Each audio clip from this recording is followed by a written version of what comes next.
And welcome back to our Meadowlands studios in this edition of the Nissan postgame show. And once more, the final score from Continental Airlines Arena. The Houston Rockets 80 and the Nets 69. The Nets losing after opening up the game on an 11-0 run. Well, in case you missed any or all of the action, of course, we have the recap for you here. Yao Ming, well, averaging 20 points per game coming in, over 8 rebounds coming into the night. But the Nets do get off to the quick start. Watch Zoran Planinic feeding the post. Now low to Alonzo Mourning. Converts, harmed. Mo Taylor with 3 early fouls, and the Nets off to that 11-0 lead. Last play of the first quarter, here it is. Tyronn Lue inbounding to Jim Jackson beyond the arc, and Jackson is pure as time expires, and the Rockets with a 3-point lead at 20-17. Late in the second, Houston moving it up the floor. Yao, the bounce pass, takes it in stride.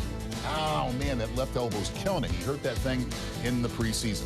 Now the Rockets pulling away in the third quarter. Taylor tossing it to T-Mac. Tracy McGrady going inside. The pair and one. Rockets lead by 20. Now the Nets try to run. Richard Jefferson drives around Jackson through heavy traffic. Tough reverse layup right there. Capped off a run of 5 straight field goals for the Nets. But more McGrady in the fourth as he works himself free, spots up for the long deuce. 65-51 Rockets. Houston trying to hold the Nets at bay. Jackson starts the penetration, but he kicks it out to Charlie Ward. The former Knick connecting for the 3-ball. Rockets up by 13. And Houston not letting the Nets get close at all. Jim Jackson continues to put points up as he hits another 3-pointer right there. The Rockets were up by 13, and they go on to win it by a final count of 80-69. Houston responding to that 11-0 start with a 33-8 run early on, shooting 53% to the Nets 27%. That was in the early going of the game, but the Nets really struggling trying to score the basketball as their record slips to 2-5 on the season.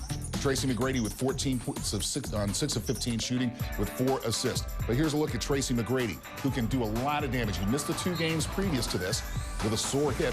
But he looked like the hip was feeling just fine tonight. He was running, working without the ball, working himself loose under the basket, of course doing heavy damage from the perimeter.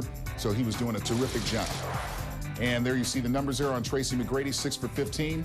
And Yao Ming, 6 points on 3 of 11 shooting in 21 minutes of play. So a good solid performance by the Houston Rockets this evening.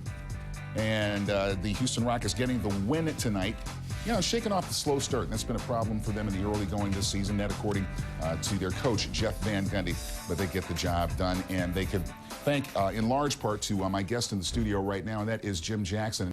How much fun is it to be out there with a Yao Ming where you can feed the post and get yourself open and get rewarded most of the time? Well, you know what? It's fun because he's put so much pressure on the defense because of his size and his ability. But what Yao has to do for us is, from the beginning of the game, that's when he has to come out and be aggressive because he makes it a lot easier on us when he does that. All right, Jim Jackson of the Houston Rockets. The Rockets winning the ball game by a final count of 80-69 over the Nets this evening. We'll have much more coming up on the Nissan postgame show in a moment.